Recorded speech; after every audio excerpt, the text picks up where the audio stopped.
All right. Hey guys, this is the POC Hangout for Education. It is August 6th, 2015. And I'm Bobby, and we've got Roberto and Sue along with us. So yeah, I really liked this lecture. I guess that's why I chose it, just because, you know, I didn't have the best experience with education while growing up in the area that I did in Paducah, Kentucky. So to see somebody have really new and inventive, yet still common sense ideas on how education could be reformed and could look like in the future is really refreshing to me. What did you guys get as like the core chunk of, you know, little nugget of gold from this? Do you want to start or shall I start, Rob? Go ahead, Teal. Okay. Well, one of the most important things to me is the fact that the education in the future will be much more focused on the world we live in, on relevant things, on how to take care of the planet and so on, and not towards being prepared for a job as we are today. You know, it will be much more understanding how the world works, really how the world works, how plants grow, you know, that it's not just the things that grow, it's the fact that they need water and nutrition and so on. And children will be taken out on field trips to study this kind of thing. You know, that there's a Facebook meme that went around a while ago that said children can recognize like 3,000 brand names, but they don't know the names of the leaves or the trees around them or the flowers around them in their own neighborhood, in their own environment. And it hit me as being very true. You know, kids know all the Adidas and Nike and Coca-Cola and everything, but you show them a flower and they've got no idea what it's called. They'll know animals, but I think they know animals because they've got all these furry fantasy animals in books and in films and so on, Disney movies, you know, that can talk and walk and wear clothes and everything, you know. So they know a tiger and they know a cat and they know an elephant and all that, but they don't really know much about the actual animals. You know, they don't know what they eat probably and so on. And so that's so much more relevant to what we need than learning who conquered who in 1433 or whatever year, you know. Oh yeah, so absolutely. That to me is one of the most important things.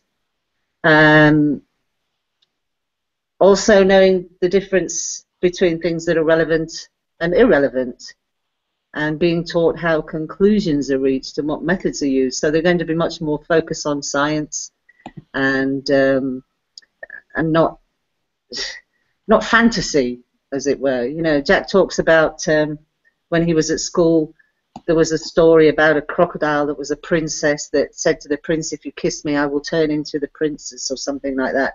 And it's true, we get all these rubbish stories at school. And yet the world around us is really fascinating enough. We don't need to make these fantasies. It's to make a fantasy out of something is like saying that the real thing isn't good enough, isn't interesting enough. And that is so wrong. We've been taught wrong. These things are interesting. You know, it's interesting to watch bugs crawl and know what they're doing when an ant carries a leaf and where is it going with that leaf and so on. You know, why isn't that interesting? Why does that have to be made into an ant that wears clothes and a hat and dances and sings? Right, right. Well, I guess, you know, we want to personify all the qualities that we see in nature. You know, like we have Superman that can, you know, lift tall buildings and stuff like that. When you have an ant, you know, just because that's just the analogy that popped into my head because you mentioned ants. You know, with their super strength. You know, it's like, well, I mean, can we not just watch documentaries about, you know, these things that occur naturally, and be in amazement of just the fact that this is happening right in front of us and not having to create our own fiction when we have the fact right in front of us. Yeah. Shall I carry on? Because I've got more notes. Yeah, absolutely. Yeah, I don't know if Rob wants to say anything on anything that I've mentioned so far. No, I'll jump in when I have something to say.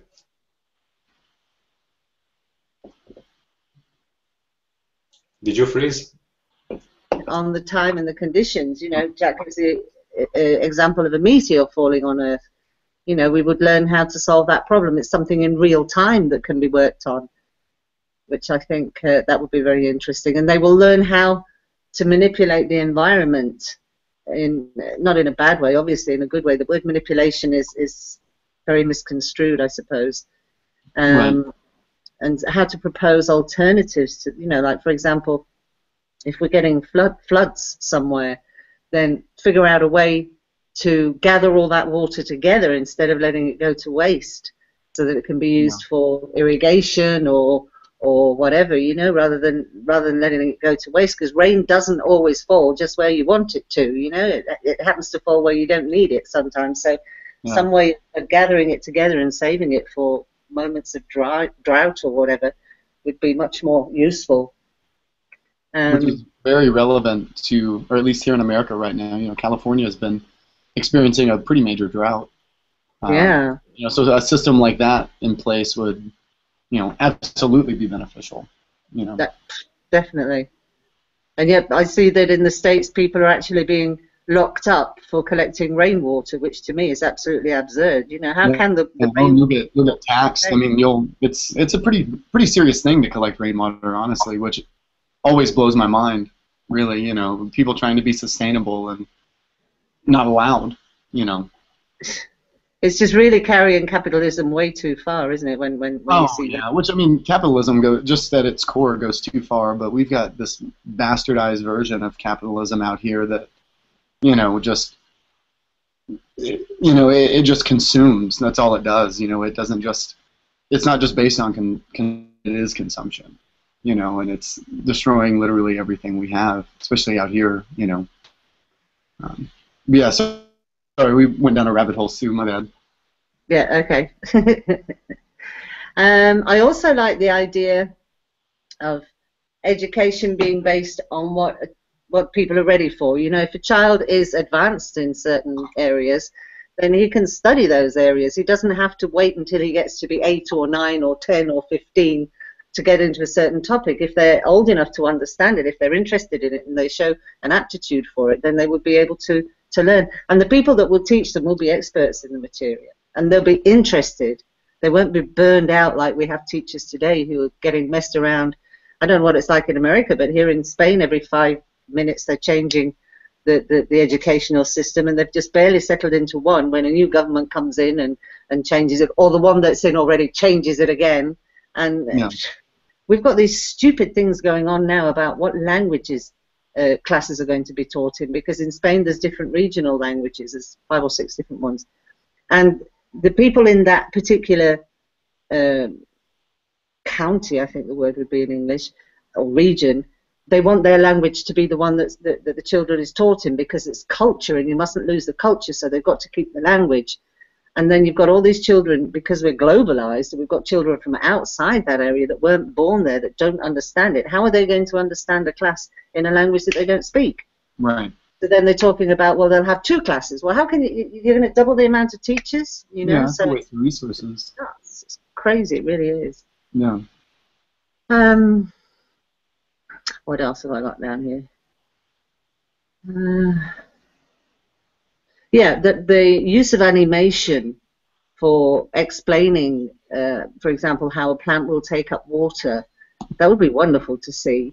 So kids have got a visual reference. They can see it, how it's happening, or how a baby gets nutrients through the umbilical cord. We had, when I was a kid, I mean, that was a long time ago, but for us to have some kind of a movie to show us anything was like, wow, we're going to have a film today, And they were usually very bad quality, but those sort of ones that go click, click, click, click, click, click, click, and there's little black flecks all over them, We actually had one on sexual education that was about the birds and the bees. It was supposed to be funny, but we all thought, what the hell are they showing us here? I think that can confuse the issue. Or maybe develop some weird fetishes for birds. Oh, gosh.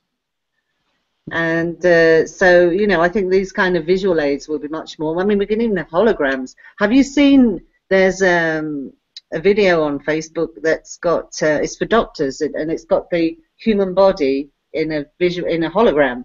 And they can see everything, the muscles, the veins, the blood vessels, the brain, everything, and it turns around, and they can go and look at the bones and everything.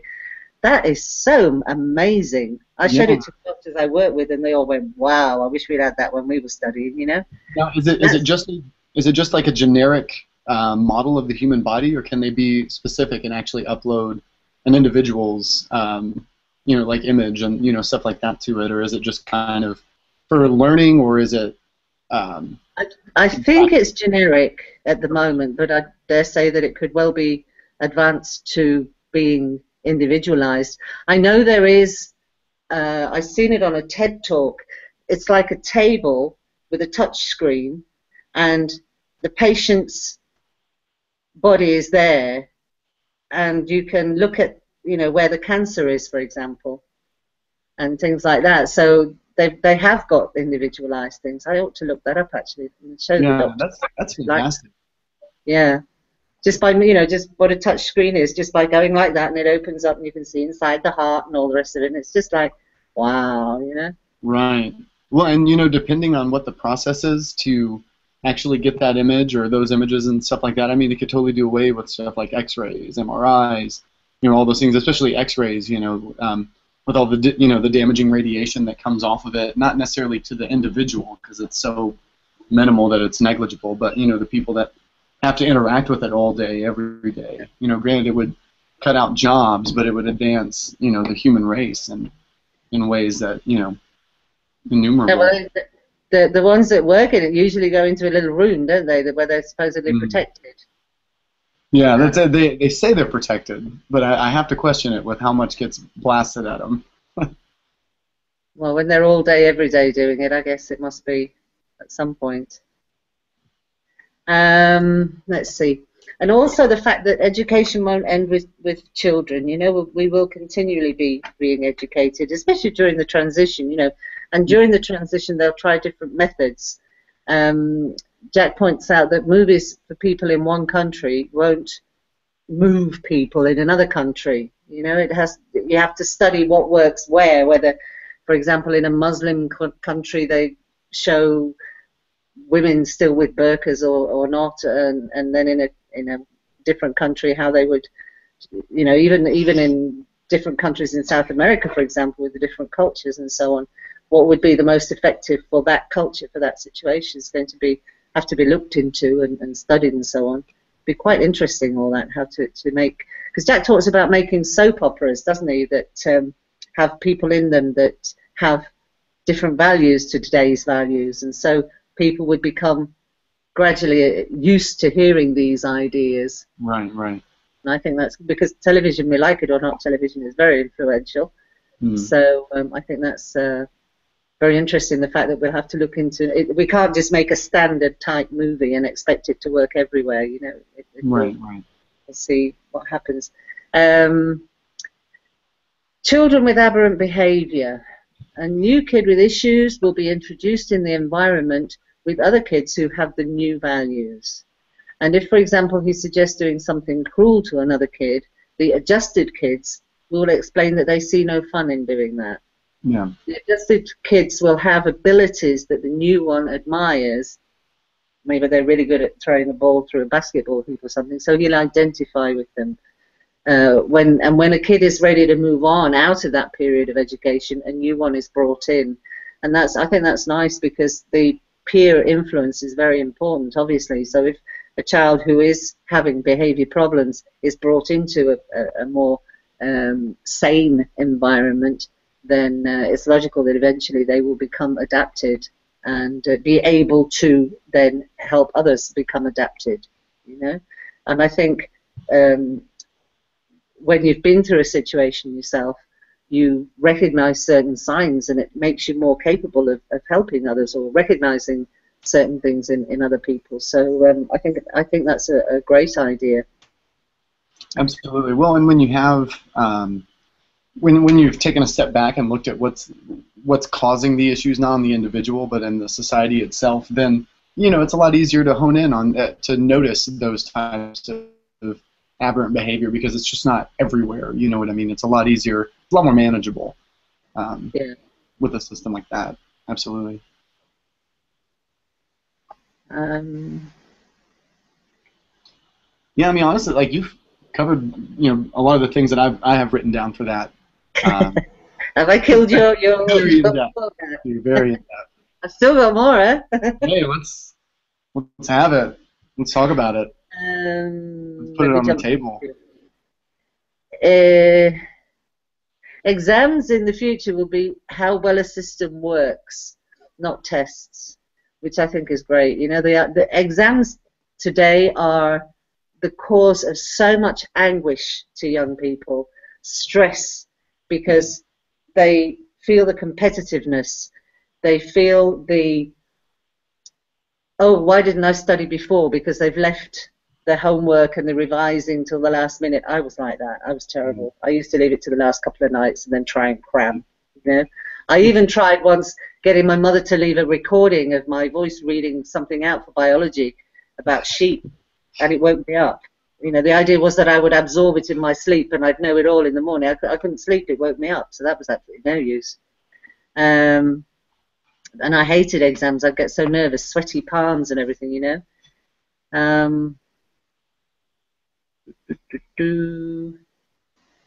Kids of the future will want to know how to evaluate things and where to get information to be able to evaluate things. We'll be taught critical thinking and so on, which is something that is sadly lacking in today's educational system. I don't know of any particular country that has a class on critical thinking. You know, it would be extremely important to have that introduced. Yeah, the only time that was ever that I ever encountered anything like that with my experience with, you know, the American education system was really on like the year-end standardized testing. They would have sections called critical thinking. Yeah, really? You really didn't have to think critically.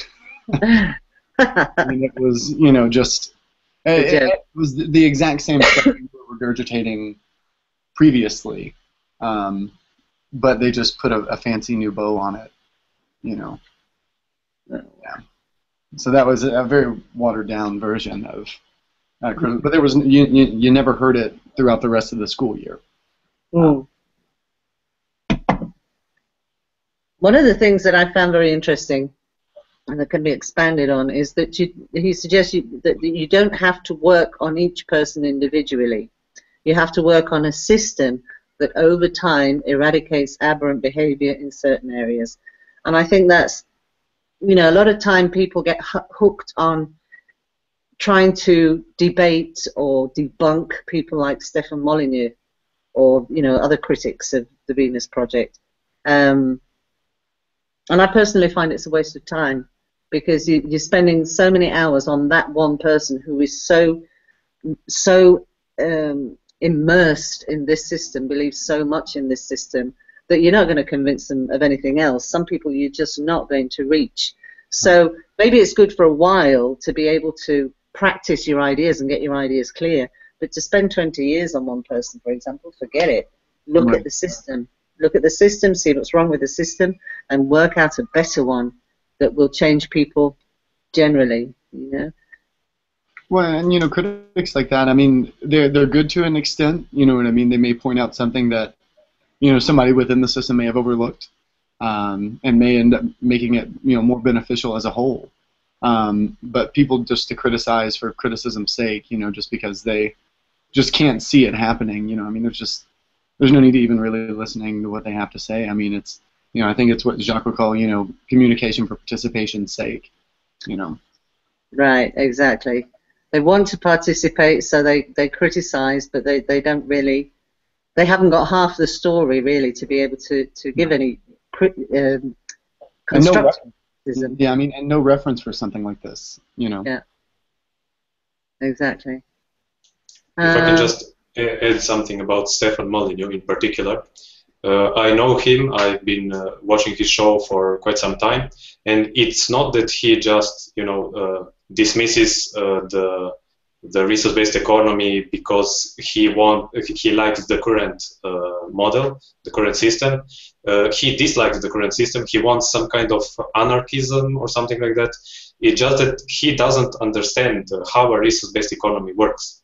And it is very unfortunate that neither Peter Joseph nor a few others who tried to explain to him how it works they weren't able to explain, and he simply still doesn't understand, that there is no free will, that we don't just choose to do things on our own, that it's the environment that shapes us, and all that. So last time he had an interview, and I wanted to comment on it, but as you said, I just didn't want to waste my time.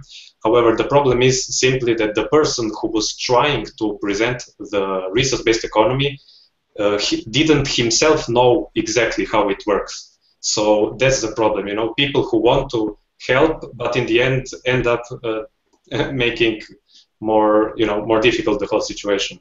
So yes, when that happens, I would really like to, if anyone wants to know about the resource-based economy, not just to ask one single person, because he may not know or not know enough.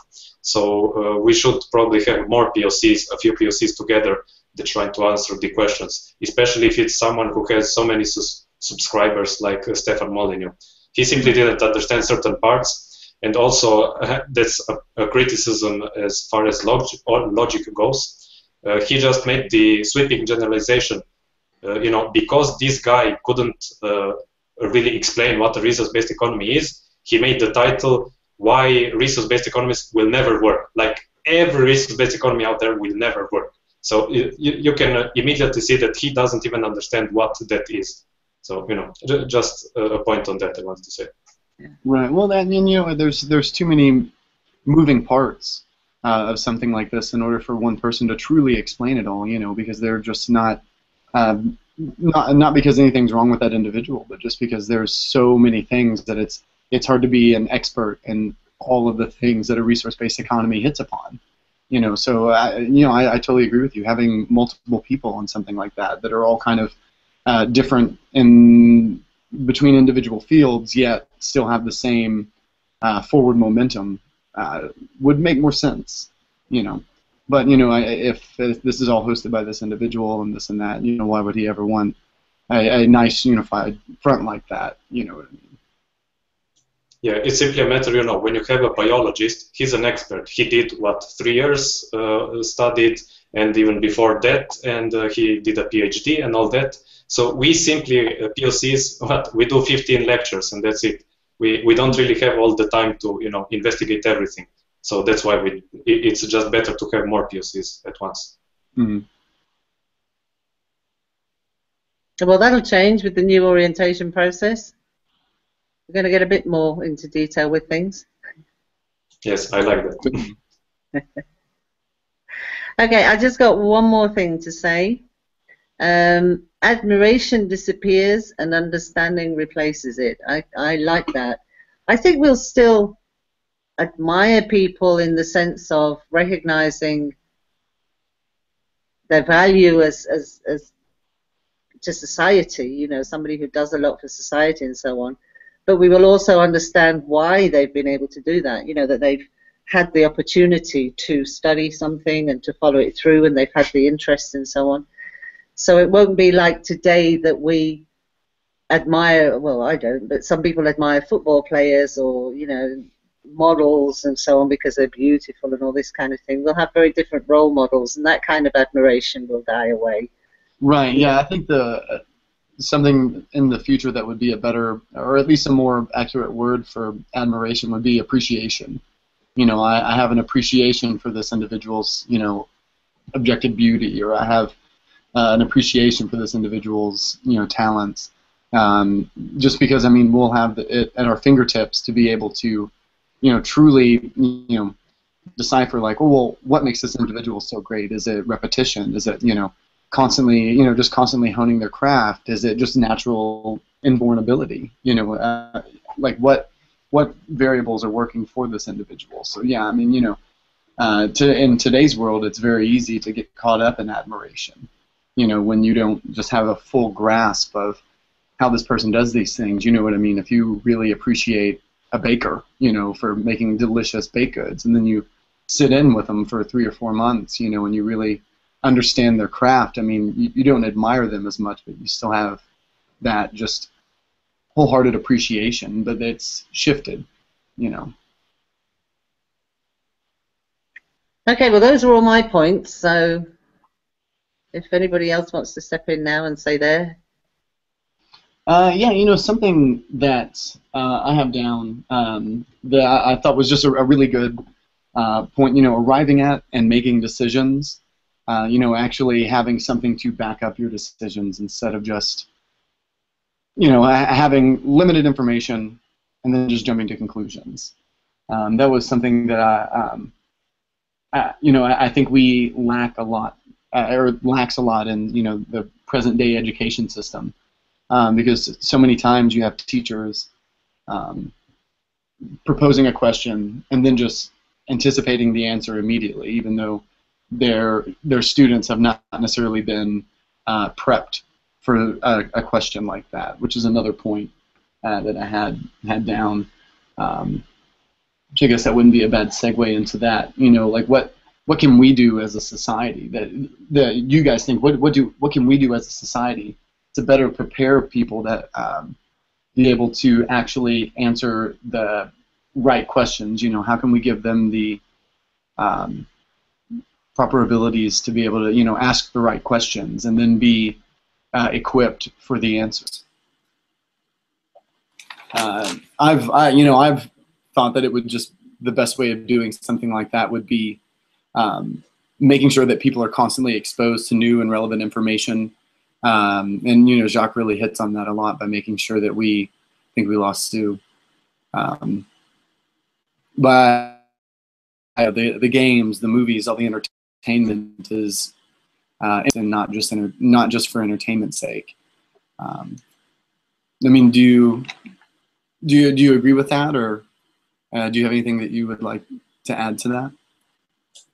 Yes, or did I question it so fucked up that it's no, I understand. I think you can, I was a very, how to say, I played a lot of video games until a few years ago, so, and, it was really, I really saw, right now looking back at them, it was really a waste of time because there were so many things that could have been, educational instead of just, for example, I played a video game where there was alchemy and there were plants. You had to gather plants and make alchemical potions and all that. But right now, when thinking back to it, why couldn't those have been real plants? They were all invented plants, and I learned all how they were called on all their names, fantasy names. Why couldn't they have been real? Just real names. Perhaps their properties could have been exaggerated. Like this helps with the cough, with some diseases. That could have been exaggerated, but at least I could have learned something about the real world.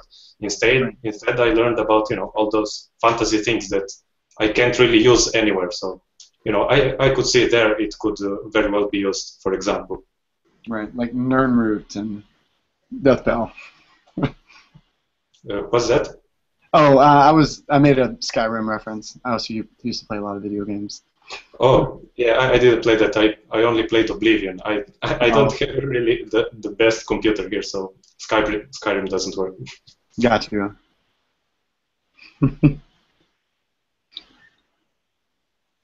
Yeah, I guess you cut out a little bit, Sue. The I know. Sorry. Oh, it's fine. The question that was proposed was, what could we do? What do you guys think that we could do as a society to make sure that the people that we are educating are well equipped enough to ask the right questions, and to make sure that we are always making sure that they're asking questions that are relevant to their experience level and not something that they're unequipped for. I said we could do it, but way to make sure that people are constantly being information and making sure that you put out there as entertainment is not only entertaining but educational, taking it to that next level. Yes, I'm sorry, that broke up for me a little bit. The question was, can we? No, it's okay. I'm going to call the telephone company in a minute and give them a telling off. I'm not going to fly on the wall for that conversation. You will see sparks fly. The question was, what can we do to make sure that people know how to ask relevant questions. That was it, basically, wasn't it? Right, right. Yeah. What's your informed opinion on that one? Well, I think we need to learn to speak without what Jack calls sunny day in May. You know, do you know what I mean when he says sunny day in May? Yes, yes. Just irrelevant. We need to go to the grain of the matter and understand. When we did yesterday, I did the questions, participation, and stating the problem hangout with Marjanine and Ludus, and the thing there is that you have to know what you're talking about. If you're a plumber, you're not going to know what questions to ask in a medical conference, so you have to know something about the topic to be able to ask questions and to state the problem as well. You know, you don't just say my car won't work. You've got to give some of an idea to the mechanic what's wrong. So we need to teach children how to focus on what is relevant and not what isn't, what is fluff. You know, get rid of all the fluff. The sunny day in May. A child wants to know how a plant grows, then teach him to look at the surroundings of the plant, you know, the earth, the weather, and so on. If it's in sandy ground, if it's in a rocky ground, and so on. Is that the sort of thing that you're looking for, the sort of reply that you're looking for? Yeah, absolutely. And there's really not a wrong answer, unless it's just like keep doing what we're doing. Then I would probably consider that wrong. We can't keep doing what we're doing. No, We have to change. I'm going to turn my camera off for a few minutes. I'm not losing connection. Well, when I turn it off, it's not because I'm losing connection. But, well, you know what I mean. Yeah. I love when Jacques talks about closer approximations to the real world. I think that really, for me at least, it really puts it into perspective how we interact and then how we perceive those interactions with people and nature and all these other things.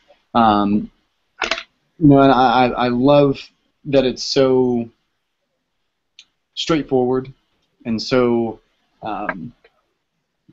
just technical. It's a very technical term. Free of bullshit. But yeah, if we could kind of adjust people. Do what? I say it's free of bullshit, the way he explains things.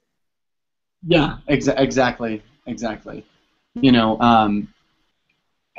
think it starts with us to be able to show people these closer approximations of what the real world actually is. When trying to do those types of things, what's everybody's process when talking to people? By using what's kind of your process for helping show people. I'm losing you. Can you hear me? Oh no. Can you hear me? I guess to kind of make it a little more concise, what does closer approximations to the real world look to you guys? How is that, from soup to nuts, what is that, What does it mean?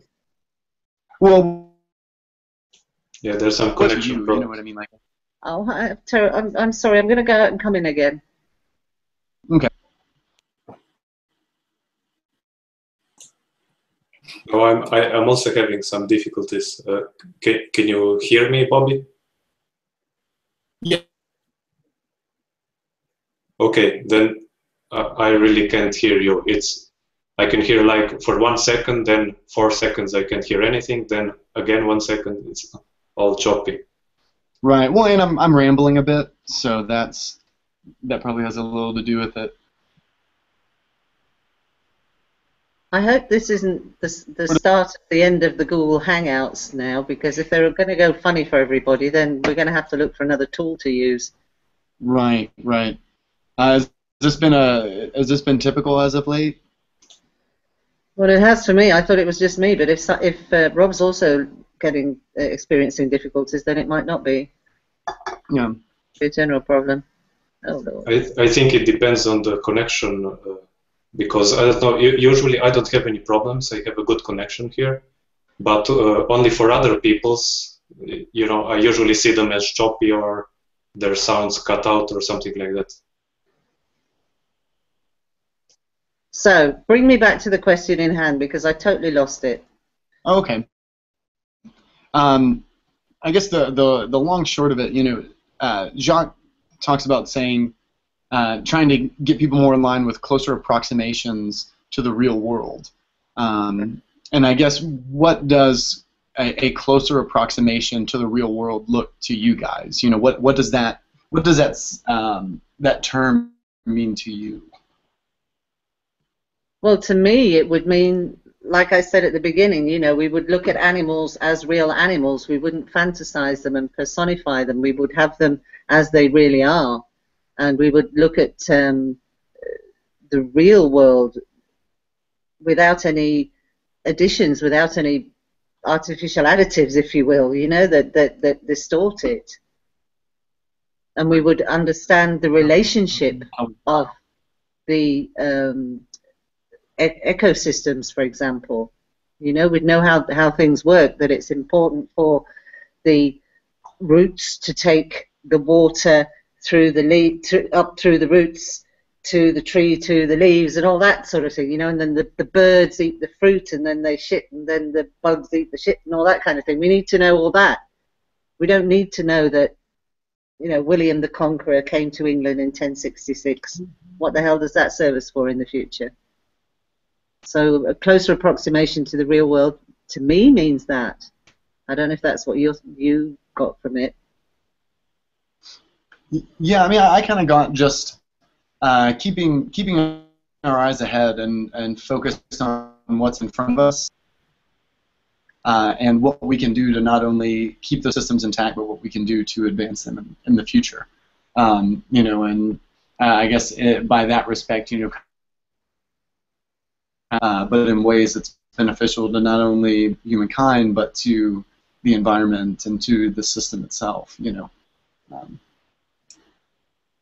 Yeah, we have to learn how to look after the planet. It's not just a case of teaching children at school to recycle. Right.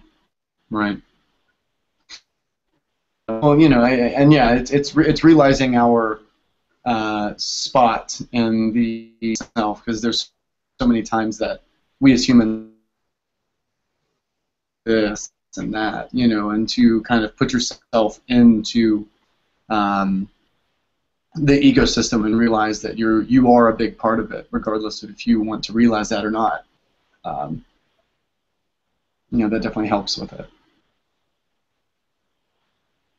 I could do with that mentality around where I live at the moment, because we have, at the end of my road, there's a hotel that has concerts 3 times a week, and they bring Spanish DJs in. Although the hotels are actually for tourists, they're bringing Spanish DJs in and opening up the concerts to residents.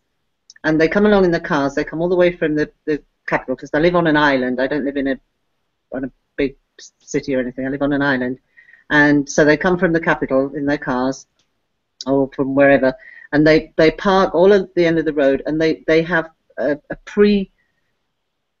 session in the cars with the booze, and they bring the bags of ice and the bottles and the maybe some crisps and what have you, and they leave such a mess.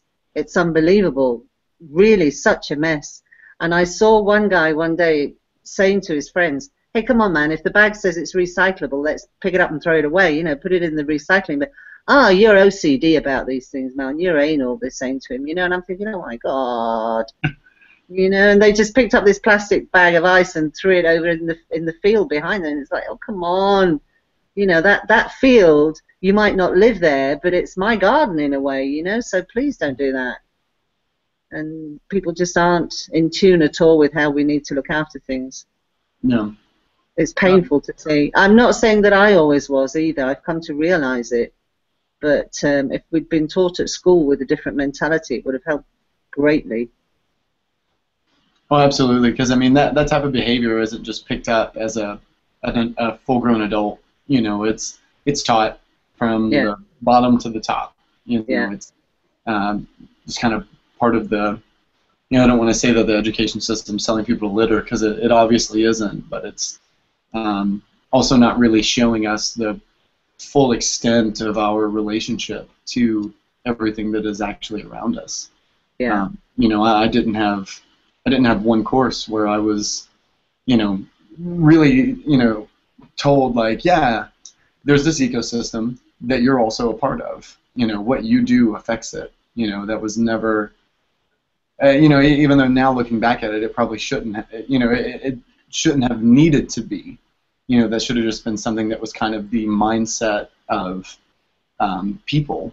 You know, but it's never brought to people's attention, you know, unless you're out seeking that type of mentality or those types of people or that type of behavior on your own. And then you're viewed as a freak. Exactly, a tree hugger, Yeah, we or become called a cyber communist a lot. we've become disassociated from our relationship with the planet. We think we're superior to nature, that we can do what we like and it will survive. And of course, that's not it. That is thanks to capitalism. Yeah. And the root cause is thanks to capitalism, I think. Right. Well, in whatever things messed up, just buy a new one. You know, if the Earth's fucked, just which would. I'm losing you again. I'm losing you again. Oh no. I'm still here for the moment. Yeah, that's probably my connection, guys. It's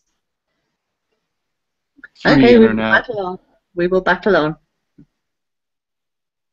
Yeah. Put down is, and Jacques hits on this a lot. You know, why there's only been one test, Einstein, and one this and one that with people's times. One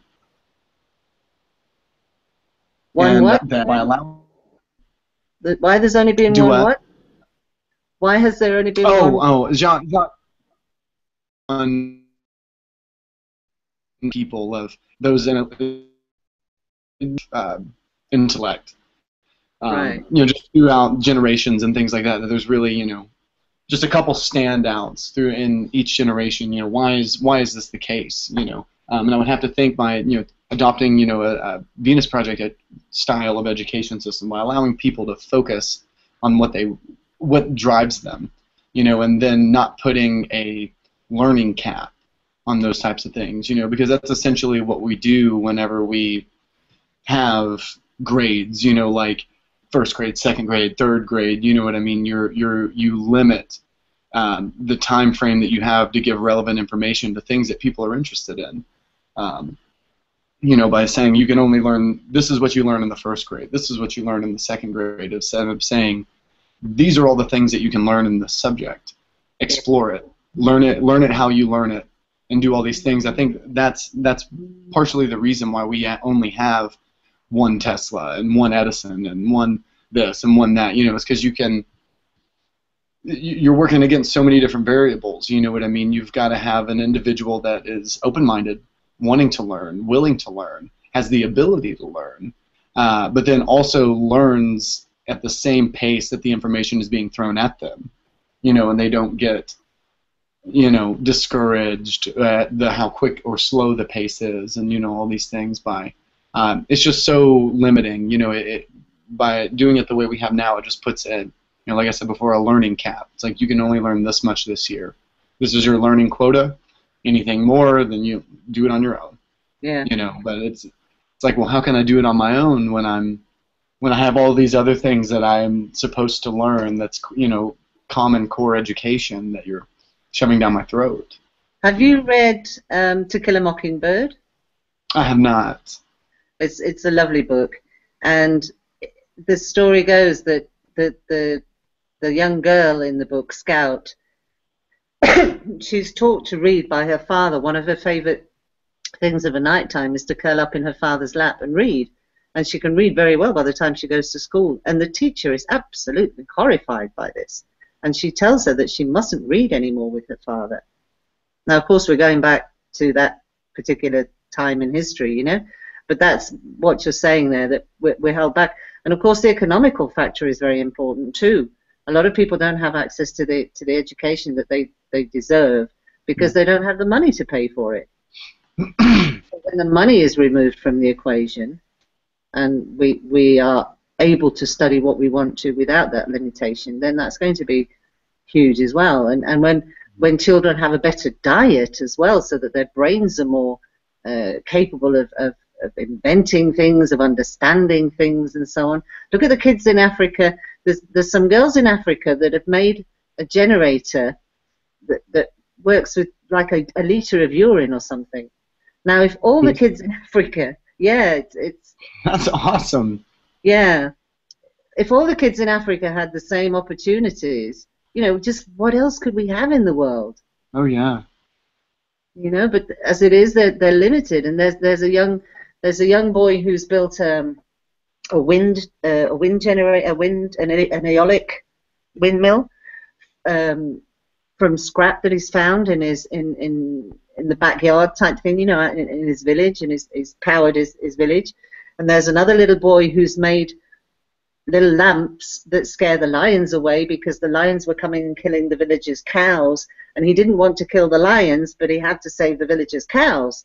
So he invented this system with lights that keeps the lions away, and so the villagers' cows are safe, and the idea has been adopted in other...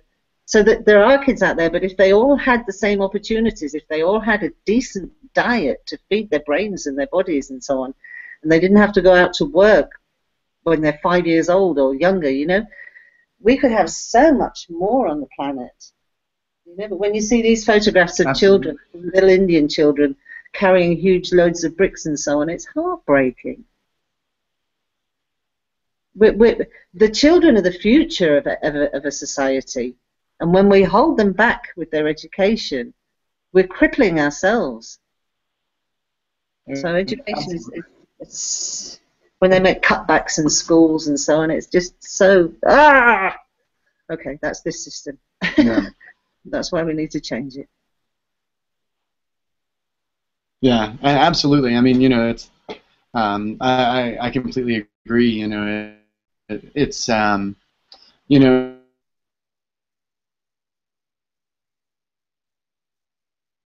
giving free, you know, secondary education to people. You know, free college. You know, university. I started thinking, well, we would like that. That would be awesome if we could also have this, you know, higher education. And the very conservative right wing politicians out here, they after, you know, but the plan was only to offer 2 years of education, whereas most places it's about, you know, it's 4 years. You know, it's a full 4-year degree. Whereas here in America, they only want to offer 2 years. And the problem with politicians have is that they're like, well, over a 10-year time span, I think they said it's going to cost about $60 billion. And that's a concern that they have, that over 10 years, educating people will cost about $60 billion. Well, but the problem with that is our government spends about close to $100 a year on our military. So, and I would have to think that if we educated people, we wouldn't have as much of a military as we do. You know, when you actually educate people, the last thing they want to do is go out and fight. You know, why would they want to do it? They know better. So I think that's really the true reason, not the fact that we would have to spend $60 billion in 10 years. You know, I mean, that's negligible compared to the, you know, $100 billion we spend every year on, you know, to go out and kill people and, you know, add to this, you know, organized violence that is the, you know, U.S. military complex. It's sad. It's priorities. You know, it's a just false priorities right there. You know, screwed up priorities. It really is. You know, when I was reading about all of this, I was just like, this can't be real. You know, why are there not riots in the streets for this type of stuff? It's like, how dare you spend all of our money on this and not to educate, you know, other people's children. You know, I don't have kids myself, but I know, you know, every parent that I speak with, you know, they obviously want the best education they can have for their children, but they don't want to voice their opinions outside of just the general population. You know, they still want to try to get the same people in office that are doing things that are in direct conflict with what they consider their life values. It's, you know, very Orwellian and very, you know, doublethink, you know. Yeah.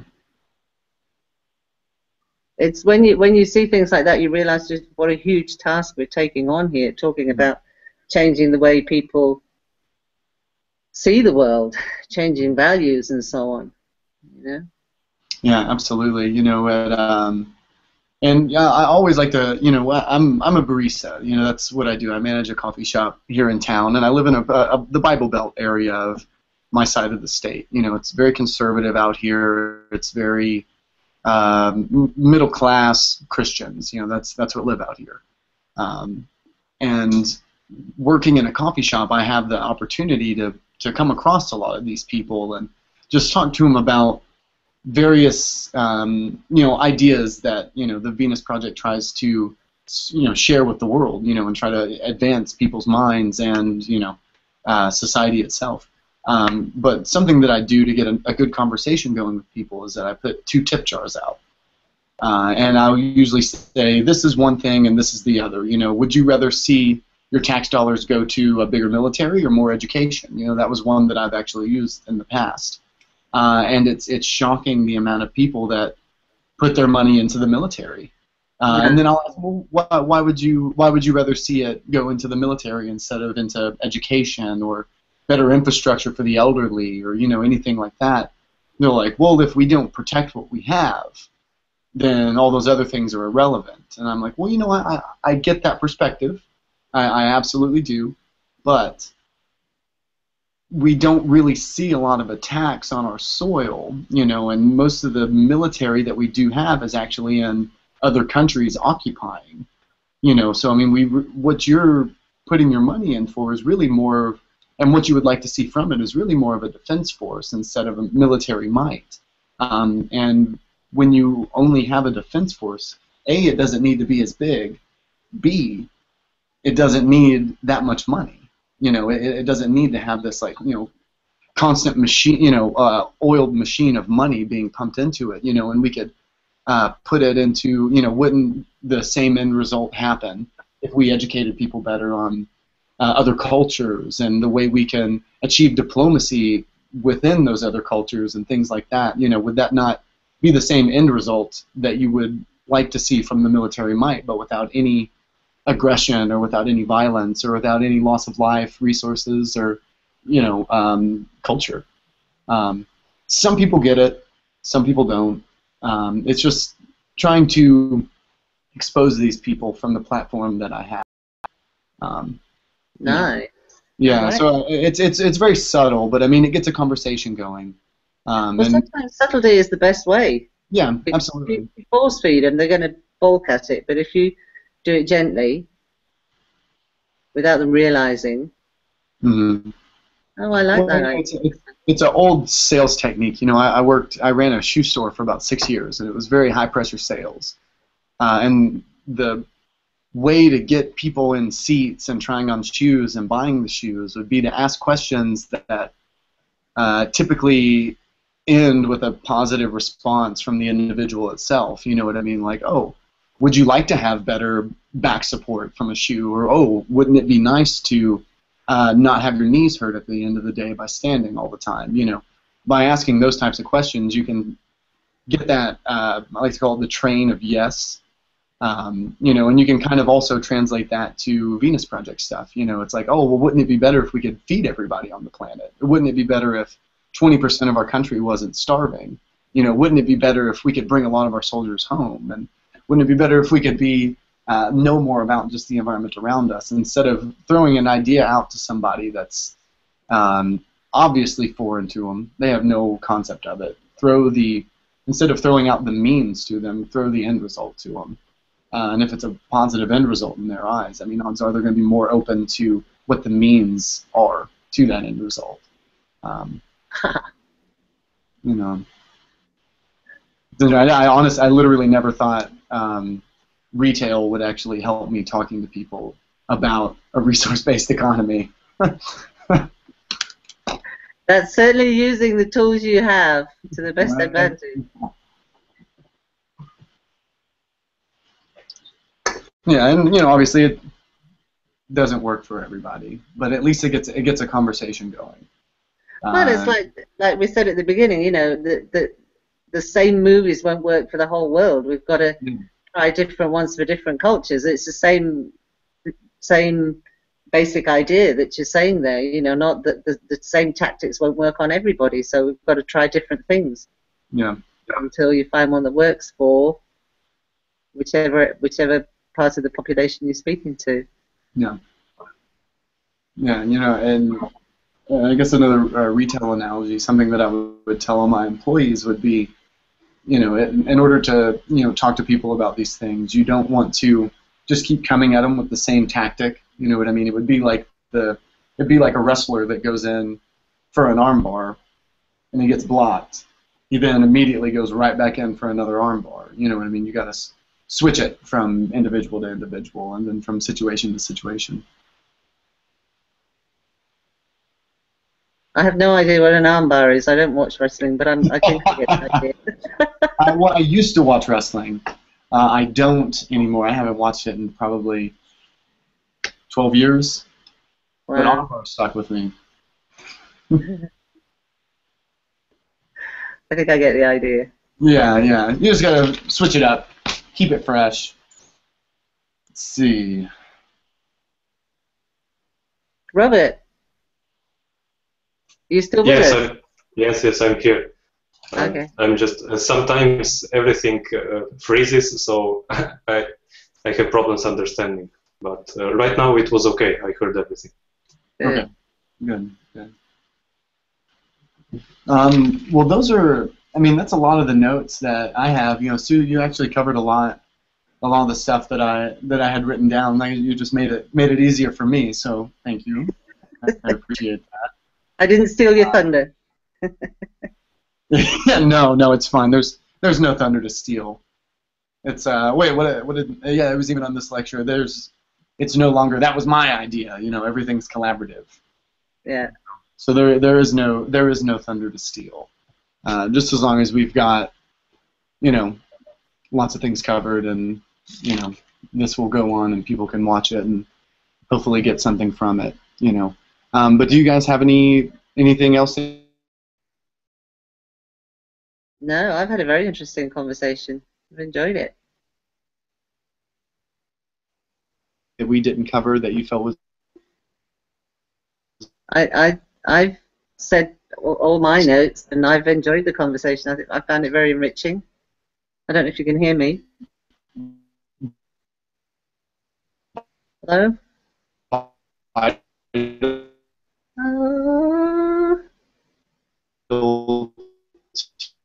To the lecture itself. You're totally breaking up. Sorry. All right. Just kind of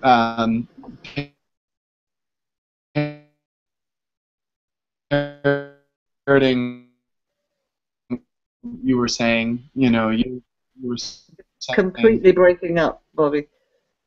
That these hang out there, and you never know the direction. Hold on.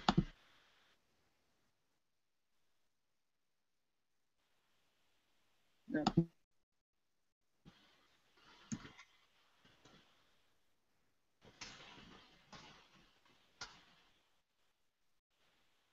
It goes like tinny and breaking up. Sometimes it sounds a bit like when TeamSpeak goes funny.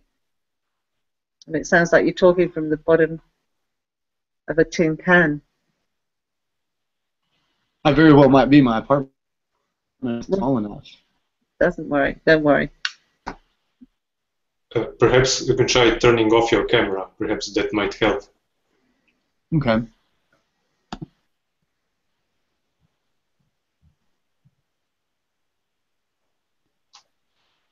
Well, I was saying, I don't know if you heard or not, I was saying that I've said all my notes, and I've had a very enriching conversation here with you guys. So for me, it's been well worth the time spent here. Mm-hmm.